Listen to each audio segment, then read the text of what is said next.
Cool. All right. Good evening, everyone. For most of us have met, but for those who haven't, my name is Isaac Forsyth, originally from Scotland, as you've probably heard, because Scotland won a football match last night. So I've been talking about that constantly. And what can I do? But yeah, so nice to have everyone here tonight. It's really, really special to be able to learn together. And we have a bit of a bumper topic for tonight. This idea of chosenness. This whole thing of we're the chosen people, the Am Nivchar. There is source for such a thing in both the written Torah and the oral Torah. There is such a thing. The question is, what on earth does any of that mean? And that's what we're going to try and explore together tonight. So my opening question to you is, what do you say that means? Meaning, either what do you actually think yourself, or what do you think are the prevalent ideas out there in terms of what comes to mind when you say, "Oh, the chosen people." What kinds of things do you hear, or obviously you can share your own perspective as well. Yeah, what do you think? Say chosen for something, which Ah, means responsibility. right. So It's not chosen. necessarily better. It's not necessarily putting you better or saying that I'm better than anyone else, but I'm chosen to do something, a task. Maybe I'm not even saying that anyone else is not chosen. Yeah. The animals also have their tasks that they Mhm. have to do. Yeah. Everyone has their own tasks, but Jewish people have our Torah and mitzvahs, and that's Yeah. we've got a huge task that we have to Yeah. do. We've got there's as you say, chosen for is I think is a is an important next step of that because there is a chosen is not the end of a story. So question is chosen for what? And so the idea of responsibility and our place within humanity and even the world at large, as you're bringing up, is definitely something to think about. Anyone want to challenge that? I'm going to challenge it. Okay, yeah. I'm sorry, we'll do this now. Let's do this now. According to Jewish law, if it's Shabbat and a Jew's dying, I can break Shabbat to save him. The non-Jew, I don't know. So to say that we don't think we're better than other people, not really on it. Who said you can't save an 100? Yes, 100% they have to. Doctors work in hospitals. I don't know the locker, so maybe I'm wrong. Be careful, take a look at it. Yeah. No, I mean, I can give a thing on. I'll say a thing on that, but it's obviously kind of jumping in at the deep end a little bit in terms of intensity. Yeah. But I appreciate that. That was I asked the question, so that's what I get. But the basically you're both right, which is that fundamentally the halakha is that it's no joke to break Shabbat, right? And it sounds obvious, but it's a whole question in the Gemara why you can break Shabbat ever. And we have this law of v'chai b'hem, and that you should choose life even over mitzvot. But it's interesting. It happens to be who was Is it talking considered about. breaking Shabbat to do these things? Like, is it considered breaking Shabbat to carry in Jerusalem? It's no, because there's an error. Right. Is it considered breaking Shabbat to save someone's life using an EKG machine? Yeah, correct. You could say that. Yeah. There's two ways you could say it, and I don't think it really matters. No. Agreed already. Sorry. I just want to finish the point. I'll just finish the point. But just so, but nevertheless, yes, it is true that that the fundamental halacha is that you can, well, even it's more the evolution of the law. So the starting point is that you can break Shabbat. Hey, come in, some chairs here, some chairs here. You can break Shabbat to save a Jewish life. The fundamental law was that you couldn't break Shabbat to save a non-Jewish life, but that has never really came into practice because there's either it's called Darkei Shalom or it's called Eva, but there's different meta halacha, which means that you also break in practice you also break Shabbat to save any life.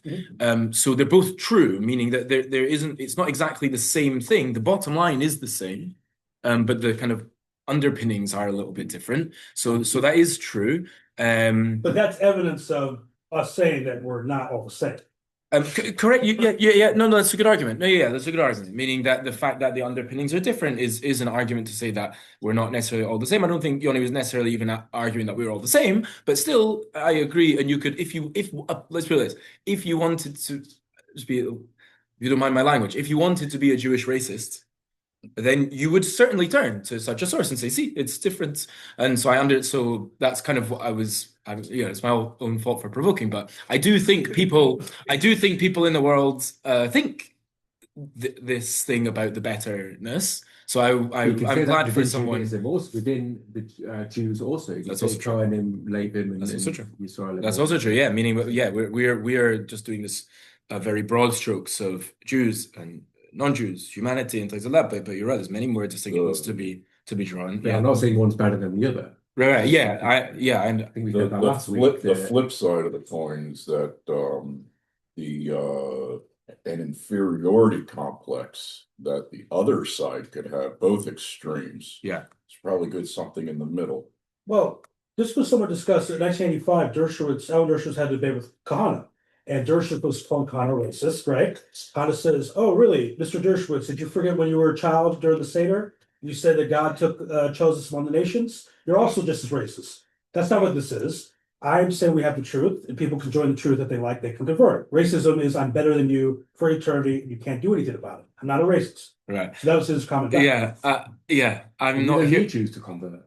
We don't say that converts better. Well, we don't do Mishnah. 7 Right. laws. Right. What Right. I'm saying is that he's going to argue. If we're going, for example, we say we have the truth. That's not racist. We have the truth. And if you don't agree with that, fine. If you agree with that, I'm going to convert. That's also fine. I'm saying you could be not Jewish and still hold the truth. You can have truth and not be Jewish. The truth is this point will maybe, I mean, we will for sure touch on this week, but even more about actually next week, we're going to touch a lot bit more on the kind of Noahide side of things as well. So we do hope to talk about that. You were going to mention? Okay. So let's present these as two. I mean, the thing is, Yoni is also giving, the truth is you're both giving nuanced versions of positions. But I think there are two kinds of positions which also exist in the world, even if you're to give that broad stroke thing. Is one is that is essentially, that there's everyone is the same. I think that's what a lot of people want to be true. And we're going to struggle with that, to say that everyone's the same. On the other hand, there's without kind of getting into any of the names of the people that you mentioned, but there are, I mean, I'll put this, I know non-religious Jews who are racist. I know non-religious Jews who are racist, and they don't really, meaning, yeah, the Jews are higher and non-Jews are lower, and I try not to open up conversations because it's just not going to help anything. But that is why, if I was to have a conversation, that's the question I would ask them. But that's so, because there is a certain other extreme approach in the world as well, which is, Jews on top, non-Jews on the bottom. Vazel, if you're lucky, they're on the bottom, and does God care? God cares about Jews. God doesn't care about non-Jews. These opinions do, I think, exist. Both of yourselves are bringing opinions which are far more nuanced and to the center of both of these, but there's still some kind of debate to go on. So let's see what we can do. Let's try and go through a couple of sources. Hopefully tons of sources, but we'll just see what happens. And see what some of these sources have to say, and what will we end up with as at least a perspective or an assortment of perspectives on this issue, and trying to grapple with this idea of what is chosenness. Well, I'll just tell you one other thing as well. Here's a thing that you can think about as well. It's a bit of a weird one. You talked about an inferiority complex. Also, there are Jews, obviously, who are a bit uncomfortable. Oh, sure, sorry. Who are kind of uncomfortable with their own identity in some ways. And there's this guy in a place who always says, he's like kind of like quirky guy, and whenever he comes up as like the chosen people, he says, "Oh, we're the chosen people, we're chosen to die." And so he always says that, and he's like kind of joking, but he kind of believes it at the same time. And okay, and we do have a lot of hardship, that's true. But again, so let's have a look at what some of the sources say chosenness means, and we'll see. Yeah, tell you what, maybe perfect. Let's have a look. So let's have a look first of all at the first source. So primarily we're going today between the Ramchal on the one hand and the Nefesh HaChaim, and those are two very helpful people to talk about these points. That when we say this a lot, but just to clarify, when we're bringing something from the Nefesh HaChaim or something, we're not necessarily saying that Hasidus is going to disagree and vice versa and all this stuff. There's much more unity than one is often led to believe. But I usually choose sources which kind of articulate it in the most helpful way for whatever we're trying to discuss. So these are some of our sources for today. Okay, so first of all, we've got Da'at Tivunot, which is one of the amazing books of the Ramchal, and he says as follows: Hayisod, so idea of chosenness. Hayisod Arishon, Sha'alav Omed Kol Habinyan.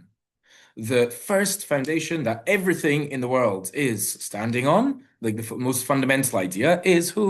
Shiratza haratzon ha'elyon, sheyeh ha'adam mashlim et atzmo ve'et kol hanivra bishvilo, that God wanted that the human being would complete himself and everything which was created for him, i.e., the world.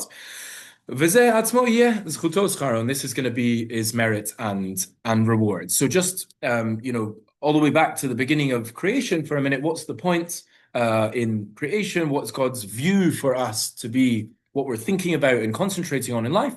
Is this idea of being mashlim et atzmo ve'et kol hanivra bishvilo. And we're going to primarily focus on the latter of those today, but obviously it's all true.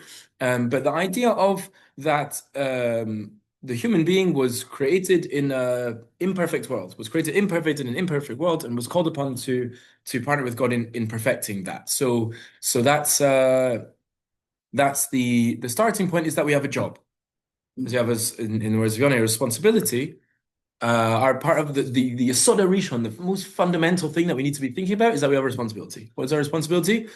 Multiple elements. There's one is to perfect ourselves, to self-improvement, and one is to perfect the world, to change the world for the better, and ultimately to a state of perfection.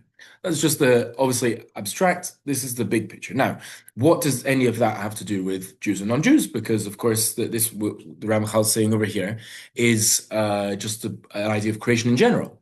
And we know there was only one human at the beginning, and we didn't get to Avram and the distinction and all this stuff yet. So what might that have anything to do with Jews? So we go to a different book of the Ramchal, Derech Hashem, where he says as follows. He says, "V'ulam, b'ma'aseim shel Yisrael, Tala Hadon Baruch Hu, Tikun Kol Habriya, Ve'iluya, Kamo shekatuv." So that it is specifically through the actions of Yisrael, which is, I always kind of push this as the most correct term for, we talk about Jews and non-Jews, the Jewish people and stuff like that. I think the most correct term is Yisrael, to talk about who we are, the Yisrael and the Ummot Olam. It just, I don't want to get myself in trouble. So when I'm translating it to English, I still often just say the Jewish people, but because I don't want to people get confused. I mean, Israel is in the state, because there's crossover between those two things, but they're obviously not exactly the same thing. But if I got my way, I wouldn't talk about Jews as so much. I would just talk about Israel.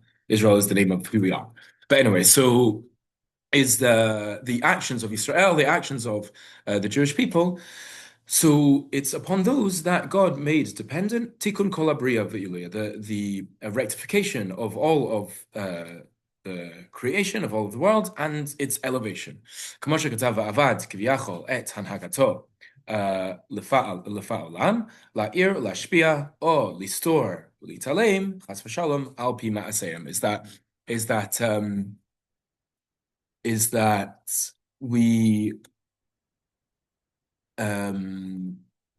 that our conduct in the world serves to bring light and abundance, I guess, kind of spiritual positivity, or of course the opposite as well is true, to destroy and to hide that light according to all our actions. Meaning that what the Ramchal is saying over here, and he obviously elaborates. These are just snippets, but he elaborates on it. You can look up the chapters.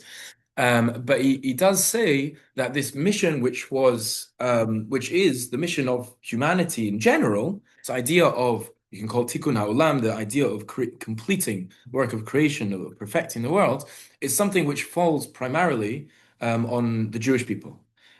He goes through the whole thing, and again, we'll talk about it a little bit more next week, Bezrat Hashem. But how it became that was more on the Jews than the rest of the nations, because again, we all come from one source, and Adam HaRishon this was his job. So how did it become that the Jews ended up taking on the primary responsibility in that realm? So he talks about that. We can talk about that if you like, but it does kind of start with this idea of responsibility, and there's uniqueness, there's a chosenness, but it's relating to this idea of what we call tikkun kol habriya, that the uniqueness of responsibility for completing the work of creation and bringing the world to its destiny, to its ultimate destiny. So this is like a broad strokes thing.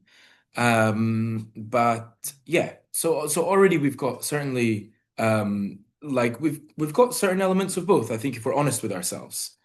Because on the one hand, we obviously have the elements of responsibility. That's the words that we're reading in front of us, is that there's a responsibility of humanity, and the Jews are the ones who are meant to kind of take the lead in that, and the responsibility is falling primarily on their shoulders, on our shoulders. However, um, one does have to admit that it's not equality.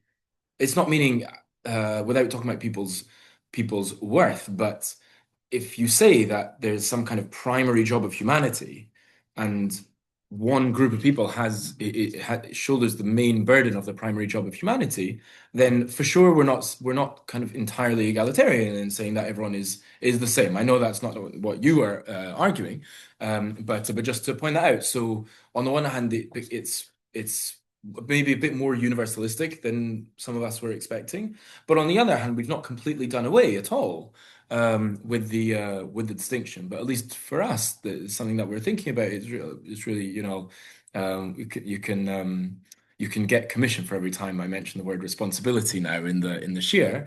But that seems to be the buzzword that we need to be bearing in mind, is this idea of responsibility. Yeah, Jeremy.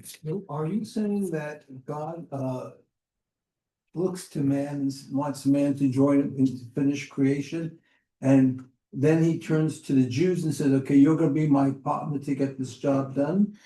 Because he does call them also Am Kadosh, Tia Am Kadosh. Yeah, so this is exactly that. Isn't that what is Kedusha? Well, Kedusha, obviously, in terms of holiness, and that's what it means. We'll discuss that actually a little bit more. It'll make a bit more sense after these next few sources. But the idea of holiness is going to go together with the idea of tikkun habriya, of completing the creation, because completing the creation means to bring more godliness into the world, to bring more light, to bring more goodness into the world. So with that. So with that, basically, we that is going to go together with the idea of I think it's called Goy Kadosh, Mamlechet Goyanim Goy Kadosh. Yeah, Goy Kadosh. There's another thing also we call the Am Segula, right? So it means the special, kind of unique. Segula means that there's something unique about it. That word obviously is used in different contexts. So yeah, there's something unique going on. What's the context of that uniqueness, at least as a starting point, is kind of what we're talking about over here. So we end up with, as all good Torah. I'll say that now actually. Just maybe we'll do a quick intro. So the shir is Le'uli Nishmas Lev ben Yitzchak, is my brother Alav Shalom, whose 6th yard site was today, meaning last night and to this daytime. So we're already in Motzi yard site, as it were. But wanted to do that, and I'll just say one quick. Speaking of choosing and speaking of kind of like the secret third option is one of the things. So Andrew was his English name. He wasn't verbal in the same way as everyone else. But it was a big amazing thing when he started to become able to choose. So he couldn't necessarily articulate. He sometimes could, honestly, but he couldn't always articulate spontaneously what he wanted. But if you gave him options, he started to be able to choose. And then the big chiddush was when it came in, where we gave there's 2 choices or something else, and he started to understand the idea of something else. And so, as opposed to just getting frustrated with you offering him 2 things which he didn't want, he could choose something else. Okay, and then you need to work out what the something else is. But I often find this in Torah. I would say like 9 times out of 10 in Torah, I feel there's usually like 2 main perspectives on something. And the Torah's perspective is something else. The Torah's perspective is the third thing which you were not expecting. So I think that's what we're finding here. 2 big perspectives in the world. It's all equal or it's above and below. And what we're finding here is that it's something more nuanced than that. It's there's uniqueness which relates more to responsibility than it relates to rights or some kind of some kind of elevation without you having to do anything about it. So yeah, that's the idea in general of chosenness. So with that, so the question is, how do you do it? So that's another question we want to ask. So we talked about the idea of chosenness. What does it mean to be parts of the Jewish people, the chosenness? So we are focused on the idea of responsibility. There's some sheets, by the way. So yeah. So these sources from the Ramchal says that there's this mission of humanity to complete the work of creation and to bring the world to its ultimate perfection, and that responsibility is falling primarily on the shoulders of the Jewish people. So with that, so the question is, so how do you do that? So there's certainly you can do that in the simple ways, meaning the ways that everyone knows that you can change the world is you go and you change the world, and you probably can only do so much because you're only one person, and you can only travel so far, and you only know the people that you know, and you can only meet the people that you meet, etc. But that's for sure true. So that's true. To be the idea, if you're going out there and trying to be mashlim the bria, to complete the creation, i.e., to perfect the world, so you're for sure doing this. However, there is a whole spiritual mechanism behind the scenes which we can use and actually do use often, even when we're not realizing it, in order to actually achieve this idea of this tikkun olam, of fulfilling our responsibility to the whole world. So that brings us into a few sources from Nefesh Chaim. Nefesh Chaim has very helpful language to talk about this. So in this first source in the second box, let's have a look. So he says, Ki b'ma'asav v'diborav machshavotav hatovim hu makayim v'notin koach b'kama kochot v'olamot elyonim hakadoshim. That with our actions and our speech and our thoughts, with our positive actions and speech and thoughts, we are, or he's talking about he, meaning the human being, and specifically as such, Yisrael, is maintaining the world and giving strength to many kochot v'olamot elyonim. We'll elaborate on that in a minute. What does it mean that there are different forces in creation, there are different worlds, as it were, in creation? But the idea is that what we do, even just kind of our own stuff, every action, every word, every thought, all of that the good stuff, that is putting in positive input into the world at large, and adding light therein. Or adding sanctity, kedusha, and light. So just obviously seems like a very esoteric idea, but actually you just find it in Yeshaya, in the Tanakh, that what does he say is an interesting line, is that I will place my word, it's quoting Hashem, I will place my word in your mouth in order to plant the heavens, v'lisod aretz, and to lay foundations for the earth. So in other words, what if you just conjure up the image in your head, what would that mean to plant the heavens? What that would mean is that if you plant a seed, and then the heavens would grow out of that. That's what that would mean. So what you said, and how does that happen is God puts his word in our mouth, and that is a process of planting the heavens. So what comes out of, you just read that pasuk on a kind of literal level, what it appears to be is that the life of even the heavens and the earth is going to come out of us somehow. So he gave us in these, Nefesh Chaim is very long. Obviously, we can't learn the whole thing together here tonight. But he, in this line, he gives us the tools with which we do this. It's with our actions and our speech and our thoughts. So you think, okay, so in order to do all these Kabbalistic tikkunim, you're going to have to go to Kabbalah school for many, many years. And there's obviously a certain truth, and I'm sure you can I'm sure we could all, enhance, what we do by doing that. But the basic way that we make a difference to the world and add kedusha in order to the world is through every single thing that we do, and every single thing that we say, and every single thing that we think. The positives of these are things which have the ability to bring these spiritual tikkunim to essentially the idea of being mashlim the bria, to bring the world to a better state than the one it was when you got into it. Yeah.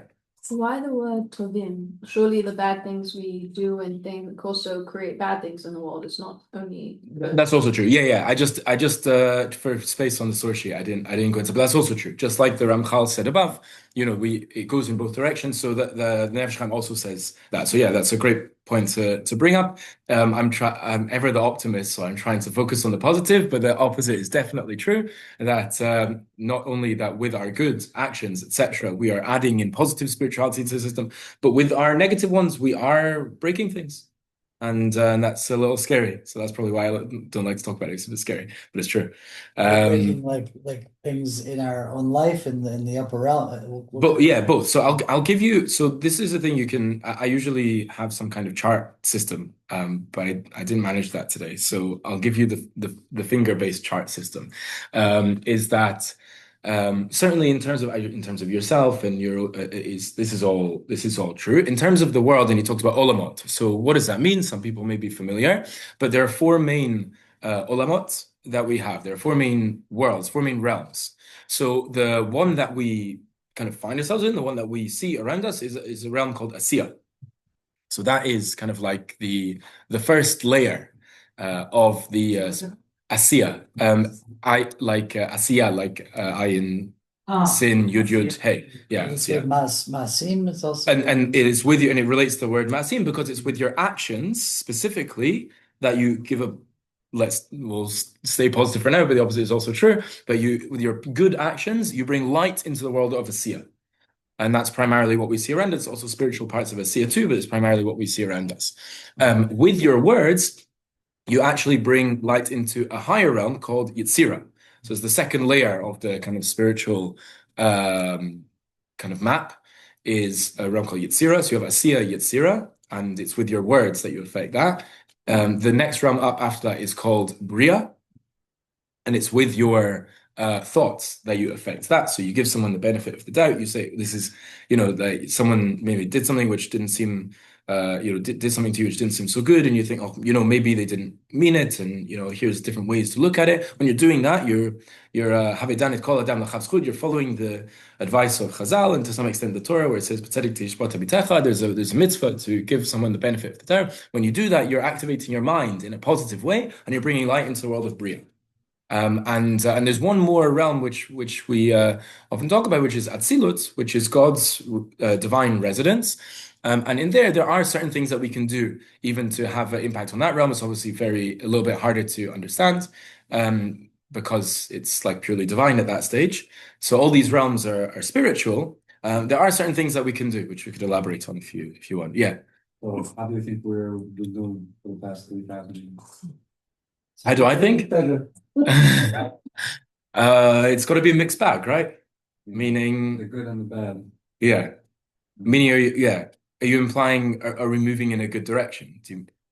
I hope so, but no, just interesting because it's one thing to learn about it. The other thing is to actually see the effect and the amount of time that it's been taking. Yeah, well, that's the thing. So basically, Chazal explained that we'll talk about this more also at some time, but the world history is something which has a start and an end to it. That's what Chazal say, that the world exists for 6,000 years, right? Which means that, and we're in what, 5786. 5786. So we've been working on this for a while. Basically, can't just talk about Shkachot Prati as well as Shkachot.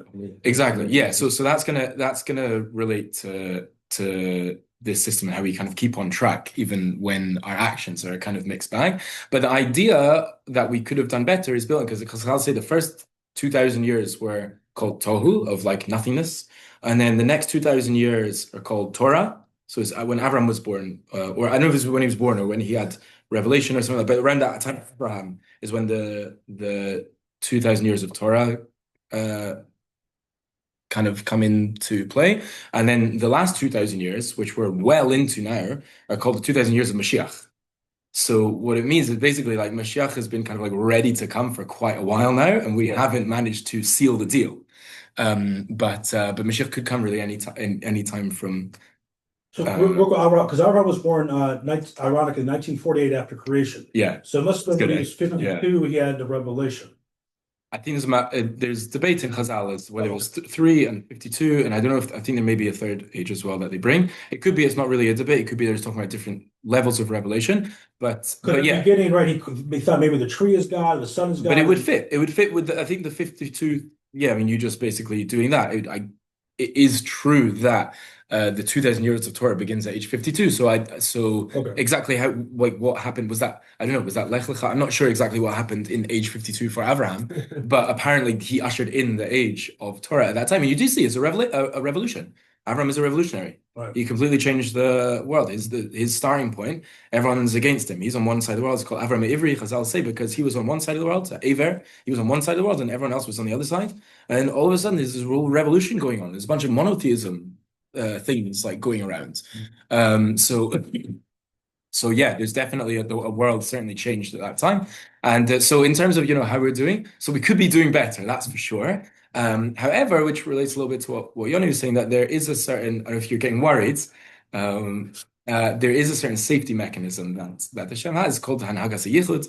There's a whole system where Hashem has a way that even when to kind of bail us out in a certain way, that if we're not kind of getting there ourselves, he has a way to help us along. King David said the world is so firm it can't falter. Right? God made the world so firm it can't falter. So isn't that same time? Yeah, just explain that a bit. We say at some point in Shabbat that the God I get it. Right. that that God made the world such a way that it's so firm that it can't falter. Nice. So there's some point where it won't go too far. Yeah, nicely said. Meaning, according to what we've said, our actions are everything, right? So if it's going well, then it's Mashiach, it's perfection of the world, so good. And if it's going really badly, then it's the end, destruction. But you're bringing up, in which relates to what the Ramchal elaborates on it, but you're bringing psukim from Tanakh, very helpful, about this safety mechanism that God has in place, so that it won't necessarily get to that level. We could be on a low level, but it won't get all the way. It won't get all the way down. Yeah. Well, could you go over the what I'm off this? Yeah, sorry. I really apologize. I usually love charts, and I can send you a chart after because I make charts all the time on these things. But yeah, Asiya is what we affect with our actions. Yitzira, Yud Sadi, Yud Reish. Yitzira is what we affect with our speech, and Bria is what we affect with our thoughts. There's there's more to the story, but that's the main body of the book. Yeah. Guessing the longer talk would be like how will it affect Atzilut? Yeah, it's a bit longer. Yeah, it's a little bit longer, but yeah, I can say one thing for it if you want. But one of the things is with our ratzon, the idea of our will is the what's above what in terms of your actions, your most basic faculty, and then your speech is a bit more sophisticated, and your thoughts are even more subtle. What's the most subtle faculty that you have is your will. What do you want? So that's an even deeper thing in some ways than your thoughts, because it's harder to control it in some sense what you want. There's things that you can, but it's not as even your thoughts are hard to control. That's why CBT exists, and that's why ACT exists, and that's why a lot of people are. But it's possible. Your will is even more subtle, but it's the deepest part of you. It's what do you want? That's who you are. Like you have to refine yourself for that to change. Yeah. There's also there's a certain hack that the Nefesh Chaim talks about as well, which I can tell you about if you want. But there's a way you can do that. But yeah, so that's a taster. But there's more to that story as well. So this is it. So with our actions and our speech and our thoughts, we are doing this responsibility that we have to make the world a better place. And that's happening obviously in the very tangible ways, but it's happening even in the more intangible less tangible ways that may not be perceptible to us in the very moment, but they are nevertheless bringing light into the world, and that is going to be felt. That is going to be felt in the world, and how the world is doing.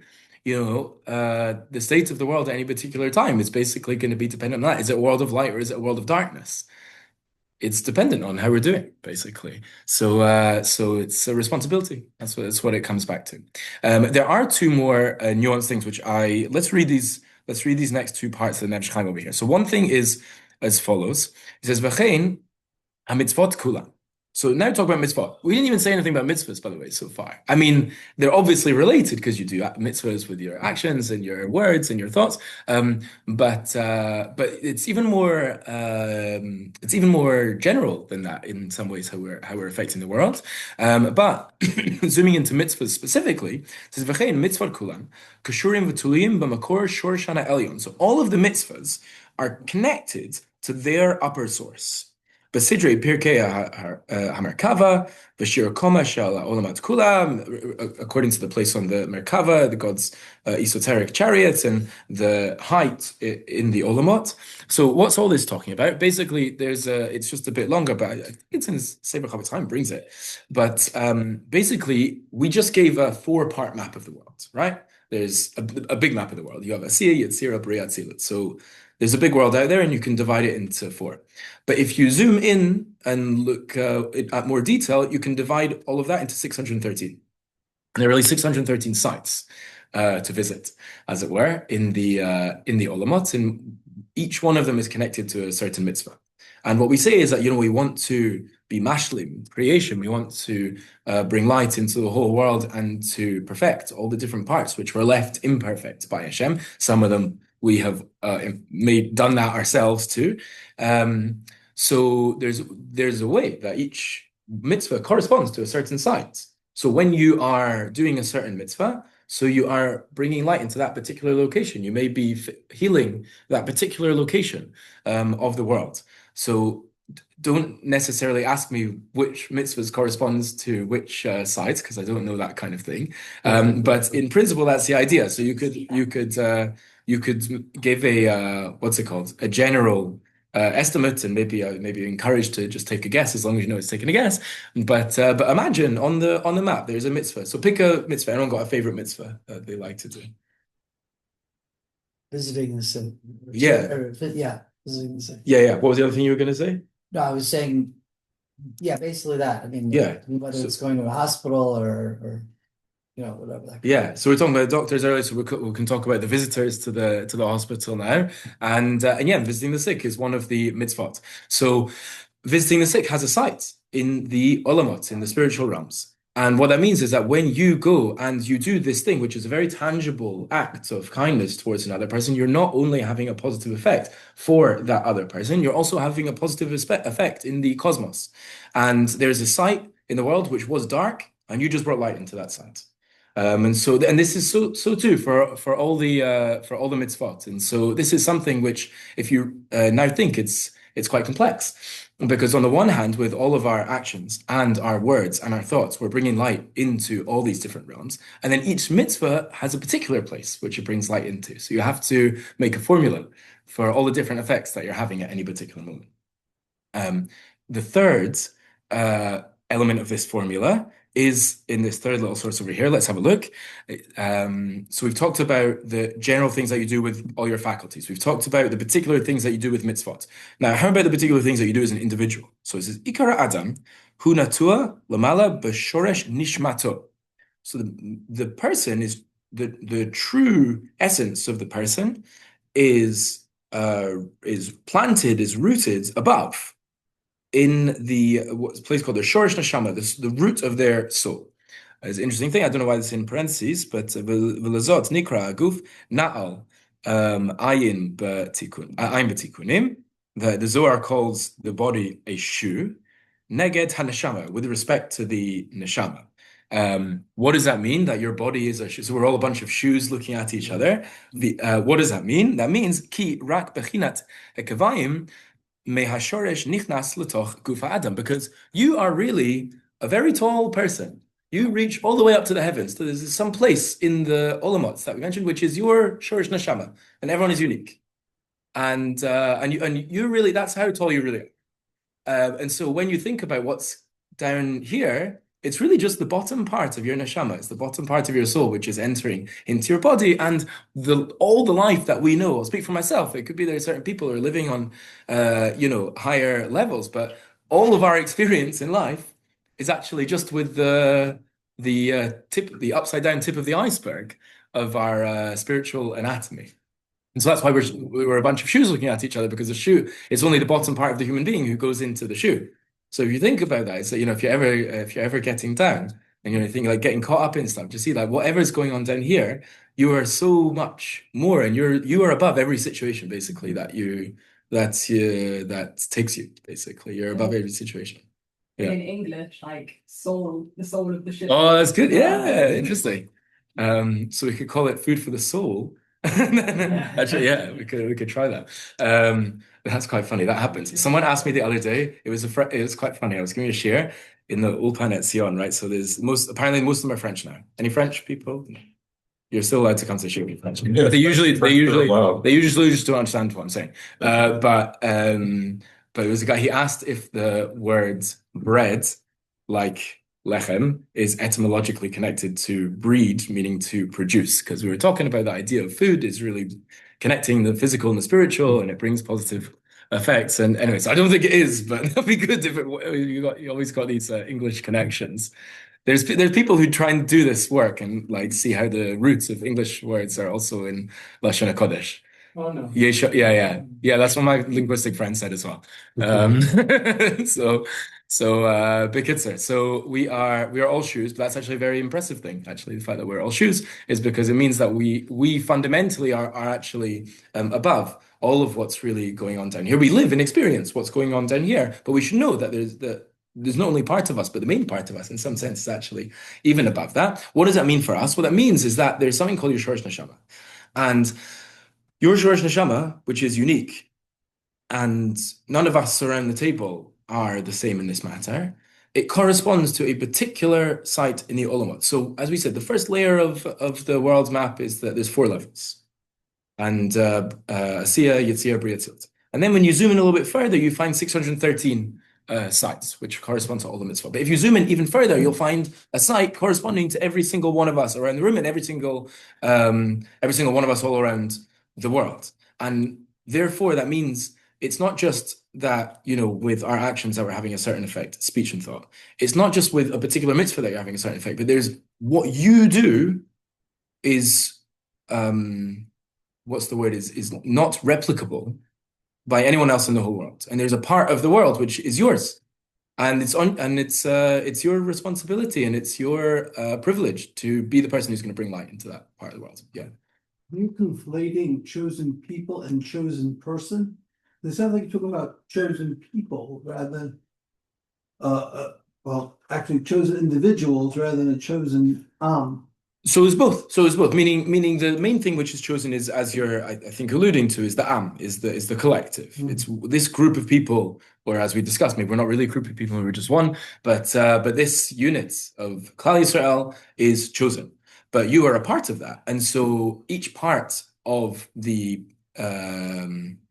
entity, which is called Klal Yisrael, has a particular mission. So we have our general mission, Tikkun Olam, in a general sense. But we all have our particular unique missions in life. And that's what we do down here. We all do things which are unique to us, but it also corresponds to a unique thing which you have in the upper realms. Maybe let's just see. Let's finish on this last little source over here. The idea of power and responsibility. So there's a quote, we were talking about superheroes, right? So I think it's a Spider-Man quote, with great power comes great responsibility. But with us, it's kind of the opposite way around. It's actually with great responsibility comes great power. So have a look at this Ramchal. He says, Amru Chazal, Gadol HaMetzuva v'osem imi she'einu metzuva. So the person who's commanded and does something is greater than the person who's not commanded and does something. So it's always a bit counterintuitive. You think volunteering is the best thing to do, still encourage it.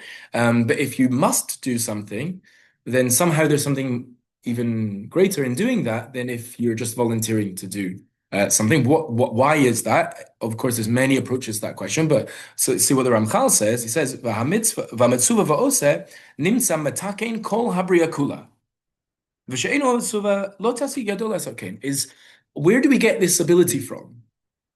And I guess it comes back to you, Jay, to some extent. Where do we get this ability from to do any of this stuff? It's all very magical. Of how do you have a part of your soul which corresponds to a particular realm in the Olamot. It's like, how did you manage that? So how you got that is because you're a Metzuva. Because through the command, it's through the command, through the responsibility, then you get the tools to fulfill that responsibility. You have a responsibility to make the world a better place. And then with that comes the tools, all these spiritual capabilities that we talked about, and come along with that in order that you can actually do the job that you've been given. And so that's something which came initially at Sinai, and that's something I was hoping we could elaborate on, and maybe we'll do it more another time. But there's it's actually happening also at every moment. The moment before you do a mitzvah, the Ramchal says, and the Nefesh Chaim explains as well, that it's really at that moment that you get the capability to do that mitzvah. So if right now it's like let's say tomorrow I'm going to be wearing tefillin. I now don't have the ability to wear tefillin. I don't have the ability to have the mitzvah. I don't mean because of nighttime or daytime, but until it's the moment before the mitzvah that you get given this spiritual artillery in order to do that action and have this effect on the world through doing that action. So anyway, so it's something which happened once at Sinai, it's something which happens every day in a certain way as well. But the main thing that we're coming back to is that and it's coming down to this idea of responsibility. We have these abilities, these unbelievable abilities to make the world a better place, but it all comes back to the idea that we have this responsibility to do so. And once God gives us the responsibility, then He gives us the capabilities to fulfill that mission. So I just come to you in just a second, but I just want to maybe like officially finish it there because I was try and finish around 8. But yeah, so this is an approach to chosenness. I'm sure there's multiple approaches. But I think we found something, it's food for thought really, but I think we found something which is more nuanced than kind of the extremes, which I think is the most important, is that we've come somewhere off the extremes of what does it mean to be chosen? Jews are privileged. Does it mean that? Or it means nothing? So we found it's kind of like focused on the one hand around the idea of responsibility, but on the other hand, it does create certain unique things that we have. But the whole point of those things is that we must do our charge to make the world a better place. So that is so that's a perspective. Yeah. Yeah. Everyone is welcome, as you always were. Everyone is welcome to leave. There's actually quite a lot more food, by the way. So everyone is welcome to take more food, but I just like to stop it so like no one feels the pressure. The name of your brother again is? Lev Ben Yitzchak. All right, we have a neshama in Gan Eden. Amen. Amen. Shkach.